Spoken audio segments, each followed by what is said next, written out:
the report of the Chief Executive, and I'd like to hand over to Jane Parfitt to take us through that. This is the first time this item has appeared on our agenda, but it will be a normal feature of agendas going forward. Thank you.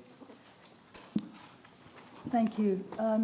Just really three things I'd like to say. First of all, it should be the acting CEO's report, so that needs to be corrected. Secondly, on page 318, there's an item on the Southwest Library / Service Centre. I've asked for that to be removed from my report because it's incorrect. This will remain as it is in the long-term plan, so that'll come off the report. And just thirdly, thank you to the Mayor for a bit of guidance in trying to get, as she said, this is a first-time report, trying to keep it succinct and something which will keep the councillors abreast of some of the bigger things that are happening. It is a big organisation, so it's hard to really fine it down. I'm actually going to take the report as read, unless anybody wants anything enlarged or there are questions. Well, I'll move that the report be taken as read and be received, and the Deputy Mayor will second that. And I'll open it up for questions. David? A couple of questions, Mayor. Under 3 and issues coming up, the after-hours call centre, are there any specific criteria associated with that RFP process in terms of where the after-hours call centre should be?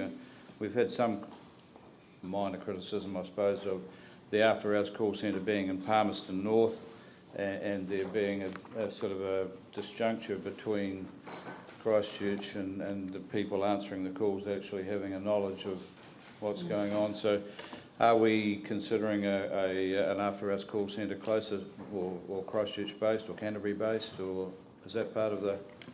I haven't got the detail as to exactly what's in the RFP, but please be assured that we've heard all the feedback on the service that we have been getting. We would have taken that into account when calling for proposals. So I guess I can come back with more information, but it's going through a process at the moment. Thank you. And secondly, in the Trans-Waste Canterbury considerations, what specifically does our Memorandum of Understanding allow in terms of the council being able to pick up extra shareholding or Again, that one's not a quick answer, but as this proceeds, I would envisage it goes to the Canterbury Joint Landfill Committee, which you are on with 2 colleagues, and issues such as that will be brought to them if necessary. The MOU goes back to 2000, I think. It's a big, thick document. Our legal people have gone back to that in responding to what's happening here, just to signal that we will be, if necessary, having to, I guess the clauses invoke anything in there, but I can't give you any details of what that might be other than reassure you it will come to the Joint Landfill Committee if necessary. Is that on the same subject? Actually, they were exactly the same 2 questions. Yeah. Yours is a different question? Yeah. So just on the after-hours call centre, I'm wondering if we can't put in, I appreciate an open market RFP has gone out, but I would like some preference for a Christchurch-based supplier. The council used to have such preference. I don't know whether it does now, but I don't see why we wouldn't support jobs in the Christchurch economy to a margin of, say, 5% or whatever.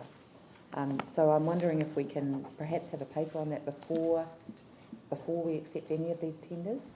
And just on the trans waste one, I wasn't clear from the answer whether the council has first right to purchase any of the partners, or whether this joint local authority entity has first right. We're a partner with the other 5 councils, but it is complicated. Okay. So I'm happy to come back to you on Could it come back to perhaps one of the committees? the Joint Landfill Committee is where it, Maybe one of the council committees, because it's a fairly strategic asset for us.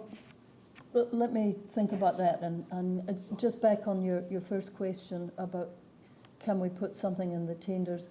Let me go back and check what's in and hope that there's something in that covers that Or first. actually, perhaps in receiving the tender, we might make some Sure. difference for a Christchurch supply. Sure.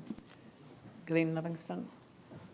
Thank you. This is just more for your information, but I think it's a good one on page 320 where the acting CE covers housing, that obviously the figures are updated so that they will serve as a good contrast to the housing report once we get to it, and I'll speak to those figures there. So in case you're wondering about what looks like a discrepancy in figures, it's actually the built-in time lag that we have, which any council has in reports. Yep.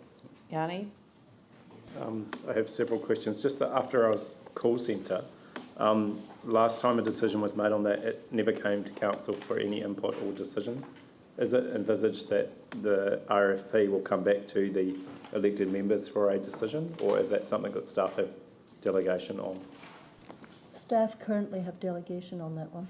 Right. So I'm quite concerned about that. I would like it actually, given what's happened, for it to come back to a committee at least. I would seek guidance, the best resolution to ensure that that happens. I think it is important for councillors to recognise that one of the justifications given for moving it to Palmerston North was because of our earthquake risk in Christchurch. They had an earthquake up in Palmerston North, and it meant that the service wasn't able to be utilised as we needed it when we needed it. So actually, I really think the elected members need to be more proactive in this space, because it is actually a change, I think, to a level of service that we provide to our local community.